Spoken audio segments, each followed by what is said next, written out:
আগে যে কি বলছে সম্পাদ্য হচ্ছে তোদের 9 সম্পাদ্য 1 সম্পাদ্যে কি আছে একটা ত্রিভুজের সমান ক্ষেত্রফল বিশিষ্ট একটি সামান্তরিক অঙ্কন যার একটি কোণ একটা নির্দিষ্ট কোণের সমান। তার মানে কি মানে একটা ত্রিভুজ দেওয়া থাকবে সেই ত্রিভুজের সমান ক্ষেত্রফল বিশিষ্ট একটি সামান্তরিক অঙ্কন করতে হবে। তো তার আগে আমাকে জানতে হবে যে ত্রিভুজ অঙ্কনগুলো জানতে হবে। ক্লাস 7-এ যেটা শুরু করেছি, ক্লাস 7-এর ত্রিভুজ অঙ্কনগুলো করা মনে আছে তো? হ্যাঁ, ক্লাস 7-এর ত্রিভুজ অঙ্কনের মোটামুটি 3টে পদ্ধতি বলা যেতে পারে। ত্রিভুজ অঙ্কনের 3টে পদ্ধতি কি কি? 1 নম্বরে যে যদি 3টে বাহু দেওয়া থাকে তাহলে একটা ত্রিভুজ আঁকা যেতে পারে, মনে আছে তো? 2 নম্বর হচ্ছে কি দুটো বাহু এবং একটা কোণ যদি দেওয়া থাকে তাহলে ত্রিভুজ আঁকা যেতে পারে। আর 3 নম্বর নিয়ম হচ্ছে একটা বাহু এবং দুটো কোণ। এই ত্রিভুজ আঁকা 3টে আগে শিখতে হবে। ক্লাস 7-এরটা আগে শিখে তারপরে 9-এ, ক্লাস 7-এ আমরা ত্রিভুজ আঁকা শিখেছি, সেই ত্রিভুজ আঁকাটা যেমন ক্লাস 7-এ শিখেছি সেইভাবেই করব। তারপরে আমরা কি করব, সেই ত্রিভুজের সমান ক্ষেত্রফল বিশিষ্ট একটি সামান্তরিক অঙ্কন করব। যে সামান্তরিকের একটা কোণ দেওয়া থাকবে, হয়তো বলা থাকবে 60 ডিগ্রি কি 55 ডিগ্রি কি 70 ডিগ্রি। তো কী করে আঁকবো আমরা দেখি।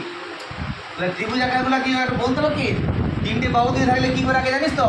প্রথমে কী করি আমরা যে কোনো একটা সরলরেখা টানবো, সেই সরলরেখা থেকে যে কোনো একটা সরলরেখার মাপ নিয়ে কাটি, তাই তো? তারপরে আবার এই মাপটা নিয়ে এইদিকে বসতে এইদিকে কাটি, আর এই মাপটা নিয়ে এইদিকে বসতে এইদিকে কাটি, যেগুলো যোগ করে দিই। এ হচ্ছে 3টে বাহু দিয়ে থাকলে এগুলো ত্রিভুজ আঁকন। আর দুটো বাহু যখন একটা কোণ থাকে তখন কী করি আমরা একটা সরলরেখা টানবো, এই কোণটা সমান করে কোণ আঁকবো। কোণের সমান কোণ কী করে পেন্সিল কম্পাসের সাহায্যে একটা যে কোনো একটা বৃত্তচাপ নিয়ে পেশার জন্য একটা বৃত্তচাপ আঁকবো, সেই মাপটা নিয়ে এখানে, তারপরে এই মাপটা নিয়ে এখানে কাটতে হবে এইভাবে করি। তারপরে একদিকে একটা বাহু এইদিকে আর একটা বাহু এদিকে এইদিকে নেবো এইটা। আর যখন দুটো কোণ দিয়ে থাকবে প্রথমে আমি কী করবো সরলরেখা সমান করে কেটে নেবো, যে দুদিকে দুটো কোণ এঁকে দেবো, একটা কোণ এইদিকে আর একটা কোণ এইদিকে, এইদিকে একটা কোণ আঁকবি এইদিকে একটা কোণ আঁকবি। এই হলো ত্রিভুজ অঙ্কনগুলো হলো। এটা ক্লাস 7 আমরা যেটা শিখেছি, ছোটো করে বলে দিলাম এটা ক্লাস 7-এরটা। এবারে 9-এ আমরা যেটা করবো যে একটা ত্রিভুজ দেওয়া আছে তার সমান ক্ষেত্রফল বিশিষ্ট একটি সামান্তরিক অঙ্কন করতে হবে। মনে কর এই ABC হলো একটা ত্রিভুজ, এই ত্রিভুজের সমান ক্ষেত্রফল বিশিষ্ট একটা সামান্তরিক অঙ্কন করতে হবে যার একটা কোণ দেওয়া থাকবে। মনে কর এখানে একটা কোণ দেওয়া আছে, কী করে রাখবো না, প্রথমে আমি শর্ত অনুযায়ী কী করবো ত্রিভুজটা কী নেবো। যেমন শর্ত দিয়ে থাকবে 3টে বাহু দিয়ে থাকতে পারে, দুটো বাহু একটা কোণ দিয়ে থাকতে পারে, আর একটা বাহু দুটো কোণ দিয়ে থাকবে, সেই অনুযায়ী ত্রিভুজটাকে এঁকে নিই। এরপরে এই ত্রিভুজের সমান ক্ষেত্রফল বিশিষ্ট কীভাবে সামান্তরিক অঙ্কন করবো, প্রথমে আমি কী করবো এই যে ত্রিভুজের যে ভূমিটা রয়েছে ভূমির সমান্তরাল একটা এই এর শীর্ষবিন্দুতে একটা সমান্তরাল সরলরেখা আঁকবো। কী করবো শীর্ষবিন্দুতে, উপরের শীর্ষবিন্দুতে ভূমির সমান্তরাল একটি সরলরেখা অঙ্কন করবো। কী করে করবো না, তার একটা নিয়ম আছে কি, এই BCর মাপ নিয়ে মানে ভূমিটার মাপ নিয়ে এ বিন্দুতে বস করে একটা বৃত্তচাপ আঁকলো, আবার ABর মাপ নিয়ে সিতে বস করে এদিকে একটা বৃত্তচাপ। বুঝতে পারলি? এদিকে দেখা কী করবো BCর মাপ নিয়ে এতে বস করে একটা বৃত্তচাপ এদিকে, আর এদিকে ABর মাপ নিয়ে সিতে বস করে একটা বৃত্তচাপ। এই টাইপের এই বিন্দুটা আর এই বিন্দু স্কেল দিয়ে যুক্ত করে বাড়ানো হয়ে গেল। এটা কি হলো BCর সমান্তরাল হলো। তাহলে প্রথম ধাপ কি ভূমির সমান্তরাল অঙ্কন করা। প্রথমে আমি যে ত্রিভুজটা সামান্তরিক অঙ্কন করব তার ভূমিটের সমান্তরাল অঙ্কন হয়ে গেল। এরপরে করব ভূমিটাকে দুভাগে ভাগ। ভূমিকে কিভাবে দুভাগে ভাগ করে কি করে অর্ধেকের বেশি ব্যাসার্ধ নিয়ে উপরে একটা বৃত্তচাপ নিচে একটা বৃত্তচাপ, অপর প্রান্তে বস করে উপরে একটা বৃত্তচাপ নিচে একটা বৃত্তচাপ, সেই বৃত্তচাপ দুটো পরস্পরকে ছেদ করেছে সেইগুলো যুক্ত করে দিলাম, ভূমিটাকে ভাগ করে দিলাম। মনে কর মধ্যবিন্দু বেরোলো হচ্ছে D, মধ্যবিন্দু হচ্ছে D। এরপরে D বিন্দুতে এই যে নির্দিষ্ট কোণটা দিয়ে থাকবে সেই কোণটি আঁকতে হবে। কোণের সমান কোণ আঁকতে আমরা ক্লাস 6-এ শিখেছি, তাই তো?